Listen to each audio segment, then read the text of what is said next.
La evaluación en el colegio es un tema que hemos trabajado fuertemente. No se hace a través de la nota, justamente lo que se plantea es una educación alternativa y en esa alternatividad hay mucha participación de los profesores, que es un elemento fundamental.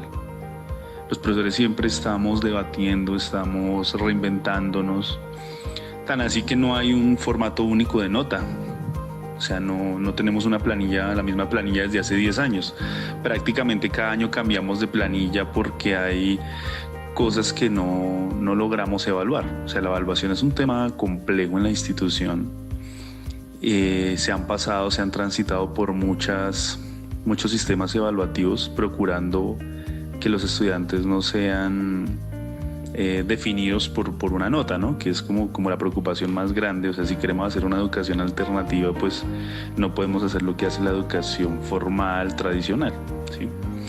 Entonces, por esa razón se evalúa. Hay diferentes sistemas de evaluación paralelos, ¿sí? El primer sistema de evaluación grande, el más general, es a través de competencias, ¿cierto? Las competencias, como nosotros las entendemos, son o vienen basadas del marco de referencia europeo. Básicamente es saber escribir, saber leer, saber hacer operaciones matemáticas. Eso es lo básico. Esas se evalúan una vez al año, al final. Al final del año se les hace una prueba escrita de esas competencias a los estudiantes, ¿sí? Bueno, número 1. Paralelamente, se hace una evaluación de actitudinal que es diferente a la de competencias y que es diferente, bueno, a la otra que voy a comentar más adelante. Entonces, la actitudinal tiene una planilla muy diferente, entonces es probable que uno encuentre chicos que se portan muy mal. Hay 4 ítems que se evalúan, ¿no? El de cuidado del espacio, el de compromiso y responsabilidad, el de casualidad y el de actitud en clase. Entonces es probable que no tenga bien todos los ítems actitudinales, pero tenga bien los académicos. O sea, se hace y se le presta una atención particular a este ítem, pues para que el estudiante no sea una nota, ¿cierto? Entonces ese es un componente de la evaluación, el segundo. Y el tercero, pues por supuesto, es el académico.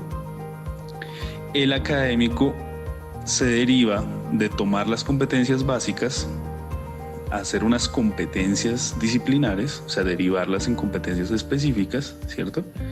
Y de esas competencias específicas se derivan unos logros, ¿sí? E indicadores de logros, ¿cierto? O sea, para intentar traer de lo general a lo particular, ¿sí? Las competencias también se vuelven académicas. O sea, al final, esa sería la tercera, ¿no? Al final lo que nos importa básicamente es que los estudiantes aprendan o desarrollen esas 3 competencias. Bueno, volviendo al tercer ítem, pues que es el de lo disciplinar, pues se evalúan a través de instrumentos y compromisos. Los instrumentos son lo que se hace en clase, o sea, las evaluaciones, todo este tipo de cosas, y los compromisos, pues que es lo que se hace en casa.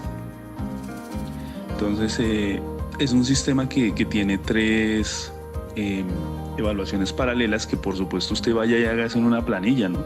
Pues que las planillas las cambiamos todo el tiempo, porque pues cruzar esa información de forma numérica es muy difícil. Entonces han habido reuniones donde nosotros discutimos que si la volvemos un informe cualitativo, que si cuantitativo, que si escrito, que si no sé qué, que si lo otro. Entonces hemos transitado, ¿cierto? Incluso hemos llegado a la discusión de si es posible expresar una evaluación de un estudiante del proceso académico o al proceso humano, que es básicamente lo que hace uno con la pedagogía. El proceso humano de un estudiante se puede expresar en términos cuantitativos, ¿no? De por sí que ya el rango numérico es bastante complicado.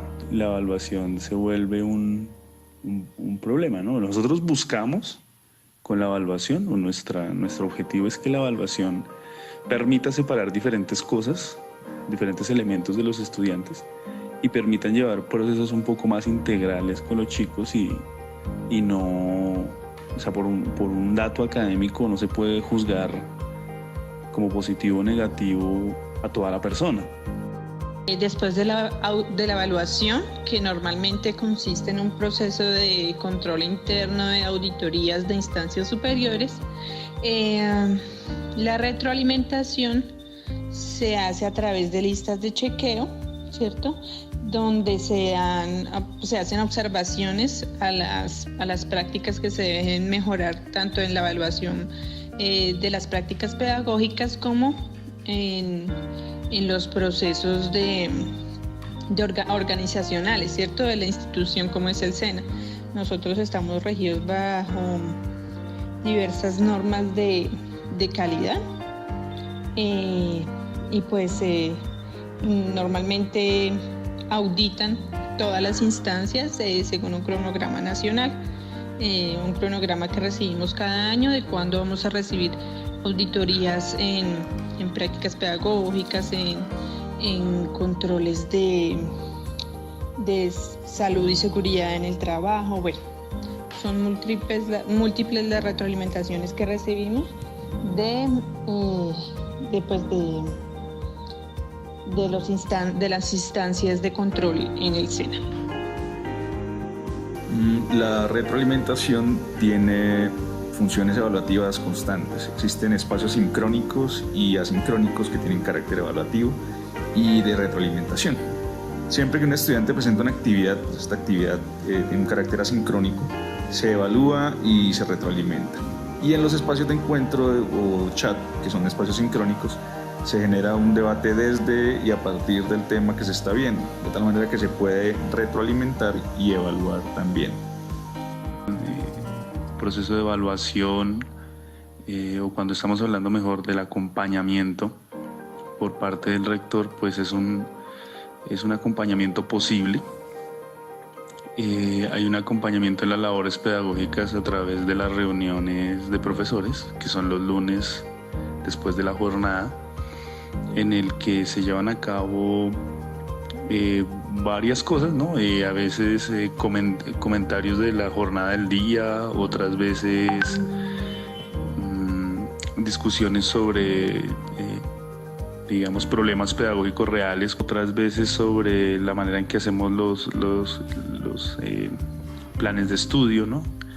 Entonces se debate permanentemente todos estos problemas pedagógicos. Eso por un lado. Por el otro lado, se aprovechan también las jornadas pedagógicas. Siempre que se hacen en las jornadas pedagógicas, la primera parte de las jornadas pedagógicas son como tratar un tema. A veces se lleva un experto. De hecho, la semana pasada, por ejemplo, tuvimos una sobre autismo, ¿no? Dado que nosotros tenemos algunos chicos de inclusión, entonces muchas veces nos es difícil comprender o asumir digamos, no es algo tan que todos tengamos conocimiento en el manejo de ese tema. Entonces hicimos un taller sobre eso. Y bueno, siempre las segundas partes es sobre digamos, la evaluación de casos particulares, ¿cierto? Ahí es donde el rector también hace acompañamiento pedagógico. Nosotros recibimos pues acompañamiento de nuestra subdirectora en la institución a través de los equipos pedagógicos de centro. Hay una reunión mensual en la cual pues se discuten y se pues hacen públicas todas las prácticas pedagógicas de cada área. Recordemos que en esta institución hay varias áreas del saber, áreas de formación técnica profesional, técnica y tecnológica profesional, regidas bajo diversos estándares. Entonces cada mes nos encontramos los líderes de área a discutir, a mejorar, a proponer diversas metodologías que nos permitan pues hacer crecer la institución en términos pedagógicos. Semanalmente se llevan a cabo reuniones en donde asisten y participan docentes y administrativos, dejando de lado de esta manera suposiciones a jerarquías y a brechas simbólicas que se acostumbran en lo convencional. En las reuniones se comparten situaciones particulares en procesos de enseñanza y aprendizaje. ¿Sí? La rectora, los coordinadores y los tutores intercambiamos opiniones y soluciones frente a los particulares, de tal manera que hay un acompañamiento constante. con ellos permanentemente, se comparten experiencias pedagógicas. Decisión de hacer un proyecto con los estudiantes que fuera la creación de un gimnasio con materiales reciclados, materiales de desecho. Entonces, digamos, mientras el profesor hacía como la parte biofísica, el área, digamos, de ciencias naturales hacía la parte de biología, biofísica, y los de física, pues toda la parte mecánica, que era lo que les interesaba a ellos, pues nosotros los de sociales estamos sistematizando el proyecto. Entonces, de alguna manera, eso de alguna manera se puede, porque el colegio tiene un modelo de trabajo por proyectos, por un lado, y por el otro lado es pequeño. Entonces, digamos, de cierta manera, a mí me parece que eso es una retroalimentación, una integración de las áreas, ¿sí? Yo creo que es una buena idea la observación de clases, digamos, en la teoría. Porque en la práctica, en los colegios grandes, incluso en este que es pequeño, que en la teoría la observación de clases está muy bien, teniendo en cuenta, pues, y si no existiera, pues esas dinámicas de poder en las instituciones que tienen todas esas lógicas, ¿no? Así yo sé que el jefe me puede sancionar, me puede regañar, ¿sí? En vez de ser un colega que me aconseja, pues en la práctica esas observaciones, esas evaluaciones entre pares crean dinámicas de tensión y de digamos, laborales incómodas, ¿sí? Pienso yo. Yo creo que lo fundamental es construir equipos, ¿sí? Entonces eso de que venga y yo lo observo y yo le digo porque yo sí sé, pues no, ¿sí? Eso no funciona, me parece a mí. Entonces yo creo que es más fácil crear equipos, digamos, me parece que es más eficaz una reunión de área bien hecha entre colegas, por ejemplo. Creo que eso es otra cosa. Me parece incluso que es muchísimo más eficaz que la persona que va a entrar a hacer observación no entra a hacer observación, o sea, entrar a juzgar, no. Me parecería más interesante que hubiese procesos investigativos, ¿cierto? Entonces, que entrara un profesor, colega, a sistematizar, por ejemplo, ¿sí? Y publicar, o sea, que el que entra a sistematizar entra con la función de alimentarse de ese trabajo, ¿sí? No que entre ahí a decir, usted se mal y se paró bien, miró para... No, entrar a ver cómo se puede crear conocimiento a partir de las aulas. Eso me parece que es mucho más eficaz que esta vaina de que entre y mire a ver y no sé qué. No recibimos, a menos que sea pues muy, muy extraordinario, no recibimos la visita de directivos en nuestros ambientes de aprendizaje. Más bien de pronto tenemos visitas periódicas de asesoras pedagógicas o de coordinadores académicos, pero los directivos como tal, la cabeza de la institución, no entran a los ambientes de aprendizaje, sino pues que reciben los informes de lo realizado en cada periodo académico. Las visitas de asesores pedagógicos y el trabajo colaborativo entre instructores es muy útil, dado que pues se pueden hacer retroalimentaciones o construir actividades dinámicas y pedagógicas entre docentes. También lo que hacen las asesoras pedagógicas es muy válido, puesto que corrigen de pronto falencias o orientan de acuerdo al tipo de población o a las actividades que se estén viendo, todo bajo un marco de un modelo pedagógico por competencias que se manejan en el SENA. Sí hay posibilidad de hacerlo. Esto se hace en la idea del acompañamiento y mejoramiento de procesos. Digamos que los tutores antiguos, los que tienen más experiencia, los que llevan más tiempo en el proyecto, suelen asumir el rol de papás canguro con los tutores que apenas están empezando en el proyecto, ¿sí? De tal manera que se consolida una idea de trabajo en equipo y se desecha entonces algo así como intromisiones o o suposiciones alrededor de que no se permite una libertad de cátedra o no se permite desarrollar estilos y formas desde cada uno de los tutores, ¿sí? Entonces esto no genera malestar y en cambio sí, como ya digo, consolida un trabajo en equipo.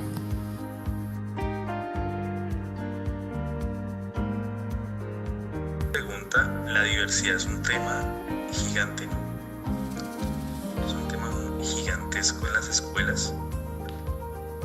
Yo creo que nosotros tenemos aprendizajes positivos y otros no tantos. Vamos a hablar de las diversidades tan diferentes que hay. En términos de diversidad sexual, nosotros tuvimos una experiencia muy interesante. Creo que somos en eso un colegio muy interesante.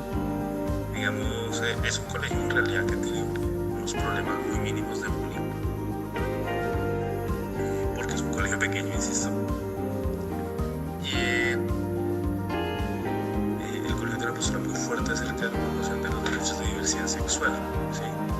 En el colegio van a haber profesores abiertamente homosexuales con cátedras abiertamente homosexuales, donde promueven la tolerancia y el respeto por los derechos de género, o sea, eso de sexuales y de género. Entonces creo que el colegio en eso es bastante, o sea, en el manejo de ese tipo de diversidad creo que el colegio es muy bueno. No estamos tan bien, o sea, hasta ahora estamos, hasta este año, precisamente también, hasta este año tenemos una articulación un poco mejor con el departamento de psicología, estamos intentando llevar a cabo toda una discusión acerca de la inclusión para poder hacer un trabajo pedagógico un poco más acertado con la población. Las estrategias pedagógicas que tenemos pues son muy amplias, pues la diversidad que se encuentra en nuestros ambientes de aprendizaje tiene variables como pues la edad, los programas técnicos o tecnológicos, el tipo de población, puede ser población rural, población urbana, entonces pues son poblaciones muy diversas y las estrategias, voy a hablar desde el campo del bilingüismo, se asumen cuando pues se enfrenta y se conoce ya el grupo como tal.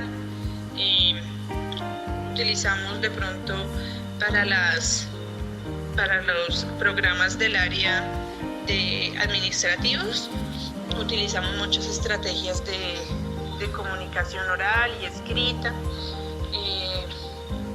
ya para potenciar la habilidad oral en inglés.